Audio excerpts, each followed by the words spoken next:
ገና ሳብሚት ያልተደረገ ቴሲሳችሁን ኦንላይን ፕላጃሪዝም ቼከር ዌብሳይቶች ላይ አፕሎድ የምታደርጉ ተማሪዎች ጥንቃቄ ልታደርጉ ይገባቸዋል።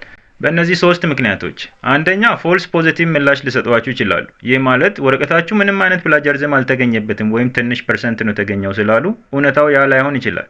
ምክንያቱም ፕላጃሪዝም ቼከሮች ቴስት የሚያደርጉትና የሚያወጡት ውጤት የሚወሰነው ባላቸው ዳታቤዝ ወይም አክሰስ ማድረግ በሚችሉት ዳታቤዝ መጠን ላይ ነው። ለምሳሌ ወረቀታችሁን ከ100,000 ወረቀቶች ጋር ኮምፔር የሚያደርግ እና ከ1 ሚሊዮን ወረቀቶች ጋር ኮምፔር የሚያደርግ ፕላጃሪዝም ቼከር እኩል ሪዛልት ሊያወጣ አይችልም።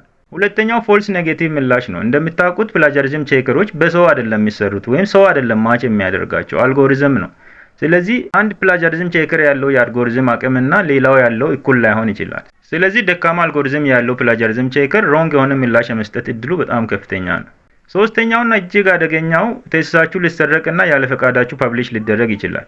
ምናልባት ወደፊት ራሳችሁ ፐብሊሽ ማድረግ ብትፈልጉ በራሳችሁ ስራ ሌባ ልትባሉ ትችላላችሁ። ታዲያ እነዚህ ፍሪ የሆኑ ኦንላይን ፕላጃሪዝም ቼከር ዌብሳይቶች ምንድነው የሚያተርፉት ብላችሁ ልትጠይቁ ትችላላችሁ። ጥቅማቸው ብዙ ነው።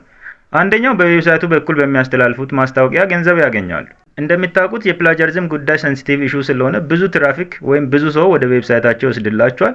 በዚያም ብዙ ማስታወቂያ እያስተላለፉ ከአድሰንስ ወይም ከሌሎች ድርጅቶች ገንዘብ ያገኙበታል።